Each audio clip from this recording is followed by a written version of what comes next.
Qari mill-Evanġelju skont San Mark.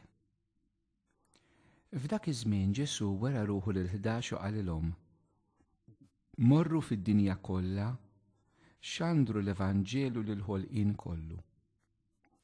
Min jemmen u jitammet isalva iżda min ma jemminx ikun ikkundannat.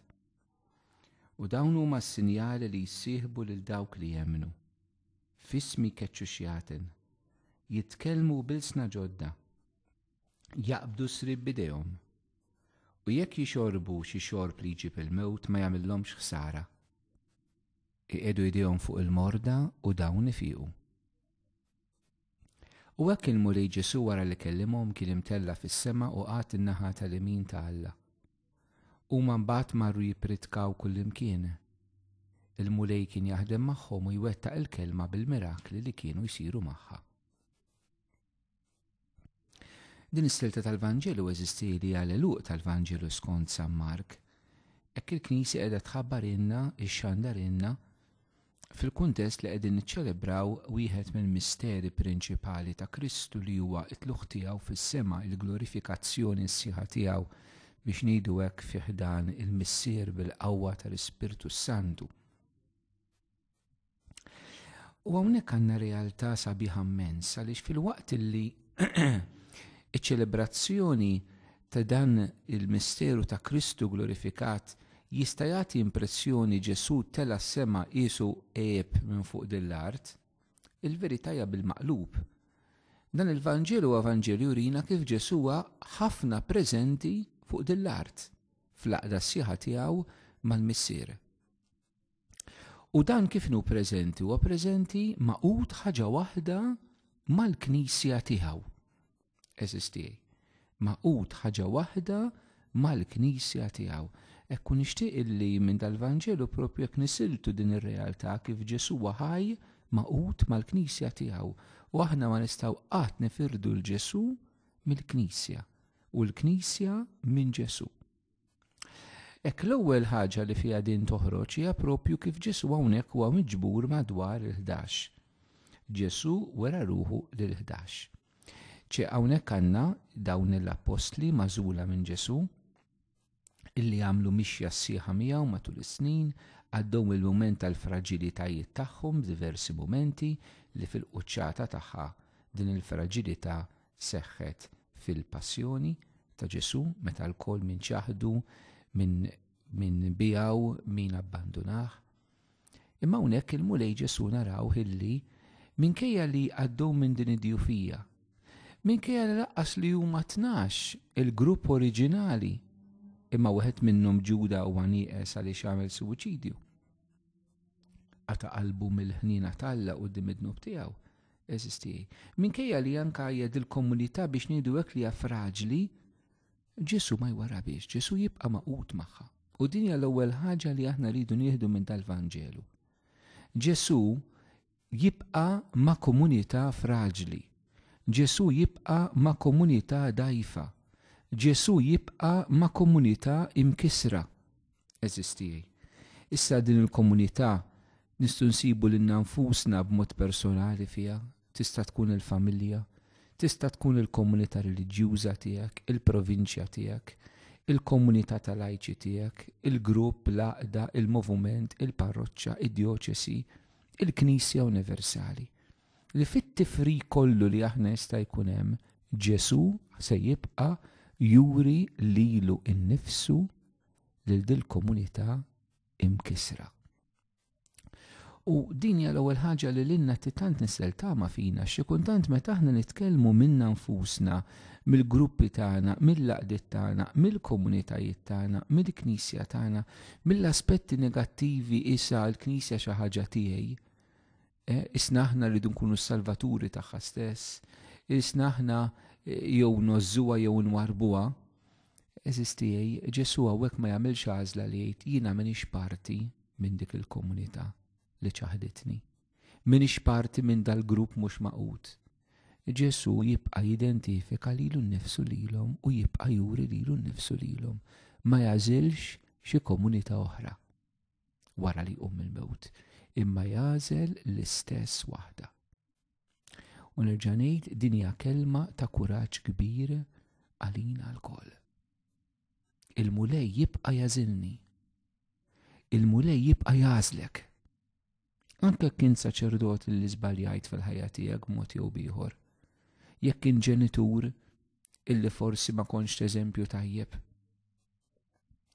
Il-mulej jibqa' jagħżlek. Jekk inti leader ta' grupp illi forsi ħawwatt int stess f'xi mument, il-mulej jibqa' jażilna. Din hija it-tama nisranija tagħna. Għax il-Knisja mhix tagħna, il-grupp mhux tagħna, il-komunità mhix tagħna, hija tiegħu u l-ħarsa tiegħu ma jitlaqix minn fuqna.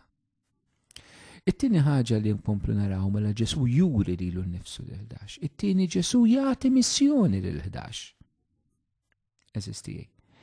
Mhux sempliċiment illi għax jaf li huma mkissrin, infarkin, ċaħduh warbuh, orajt issa qogħdu miegħi bekwietkom oqogħdu tolbu, imma għall-missjoni jiena nażel xi ħadd ieħor. Intom xorta tibqgħu minn ta' ġewwa mill-merħla, mill-komunità, mill-Knisja, imma oqogħdu bekwietkom. Ħammur insib l-oħrajn li stjaqdu din il-missjoni lil dawn jagħtihom missjoni wkoll. Anzi, il-dawn jikkonfermhom fil-missjoni. Il-Vanġelu ta' San Mark, kapitlu 3, għandna l-għażla ta' dawn l-apostli biex joqogħdu miegħu u jibgħathom jipredkaw. U hawnhekk għandna l-sistema. Ġesu magħhom u jibgħathom jipredkaw, huma miegħu u jibgħathom. Ġesu ma jibdel xejn laqqas tikka waħda. Anzi jikkonfermhom fil-vokazzjoni u fil-missjoni tagħhom kemm huwa sabiħ Ġesu. Xi mħabba tremenda. Kemm nixtieq li aħna l-kol kemm aħna dal-Vanġeli wassalna biex inħossuna konfermati fil-vokazzjoni tagħna. Minkejja it-tkissir li jista' jkun hemm. Il-missjoni l-mulej jerġa' jagħtihilhom, ċe qatt ma ħadilhom, forsi huma ħasbu li b'xi mod din il-missjoni ħajerġa' jafdani Ġesu. U Ġesu jgħidilhom iva. Eżistijej. Jagħtihom l-istess missjoni li tom qabel. Ejjew eżistijej fit-tkissir u t-tifrik tagħna ma nwargux il-missjonarjità tagħna anka bħala Knisja. Anka meta ngħaddu minn żmien iebes, minn żmien diffiċli, ejjew ma nwarbux il-missjoni li Alla tagħna. Tant drabi eżistijej hija dik l-istess missjoni l-mulej tagħna li ssir is-salvazzjoni tagħna. Li fiha jiġi jiltaqa' magħna, li fiha nsibu turning point ġdid tal-ħajja tagħna, li fiha nsibu l-wake-up call ta' Ġesu f'ħajjitna. Ejjew ħadd minnkom ma jabbanduna l-missjoni li Alla tah maħbubin tiegħi għaliex għadda minn żmien iebes jew għax affiġa. Jekk int miżżewweġ erġa' qbad il-missjoni tiegħek, jekk kien ġenitur erġa' qbad il-missjoni tiegħek, jekk int reliġjuż erġa' qbad il-missjoni tiegħek, jekk int saċerdot erġa' qbad il-missjoni tiegħek. Mela Ġesu jidher l-11, Ġesu jagħti missjoni l-11. Ġesu jakkumpanja l-11 fil-missjoni, mhux biss jagħtihom, imma jakkumpanjahom. Ġesu jibgħathom biex jixandru l-kelma, jkeċċu l-xjaten, ifejqu l-morda, imorru biex jevanġelizzaw. Jitla s-sema imma l-Vanġelu jagħlaq huma marru jippredkaw kullimkien u l-mulej kien jaħdem magħhom u jwettaq l-kelma bil-mirakli li kienu jsiru magħha. Hawnhekk eżisti għandna Ġesu mela darilhom Ġesu mal-Knisja. Tom missjoni, Ġesu jafda l-Knisja, b'missjoni anke kemm kisra. U Ġesu jakkumpanja l-Knisja. L-apostli jxandru u jagħmel mirakli. Flimkien kemm sabiħa din il-viżjoni tal-evanġelizzazzjoni. Aħna ma nevanġelizzawx għal Kristu, aħna nevanġelizzaw ma' Kristu. Aħna ma nresqux nies lejn Ġesu, aħna naħdmu man nies ma' Ġesu. Eżisti.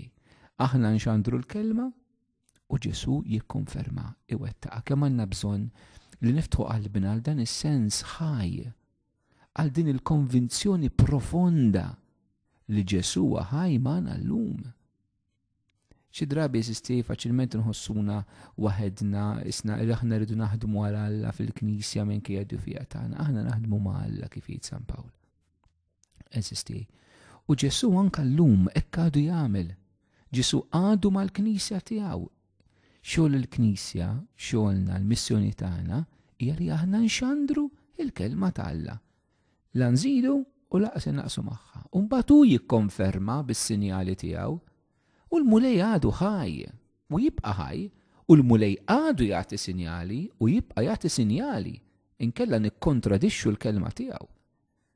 U l-mulej għadu jagħti sinjali llum tara dek nies li jiġu lura l-Knisja. Ħafna drabi aħna nagħmlu l-iżball li nitkellmu biss jew fil-maġġoranza fuq min m'għadux jiġi l-qudies il-ħadd jew min inqata'. Min għandu għajnejh biex jara l-ħidma tal-Alla, jara nies ġejjin lura wkoll eżistijaj.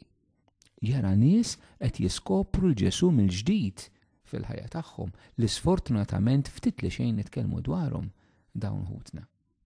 Il-bżonn li nitkellmu ngħidu Ġesu x'qed jagħmel.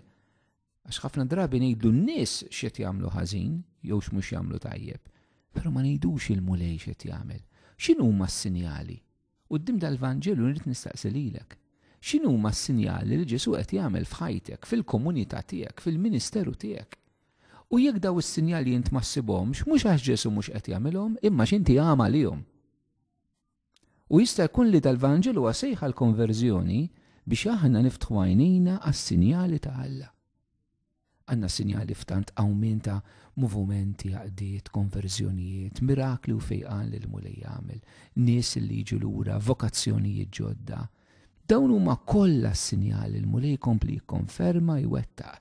Il-martri huma s-sinjal kbir ta' Alla, ħidma ċara tal-Ispiritu Santu. Kemm għandna bżonn niftħu għajnejna għal daw is-sinjali li jimlewna qalbna, li juruna li aħna maħniex waħedna, Ġesu qiegħed magħna f'din il-missjoni li l-missier bat lilu lilna biex nagħmlu flimkien. Altru li Ġesu ma telaqniex, altru li huwa magħna, altru li huwa ħaj.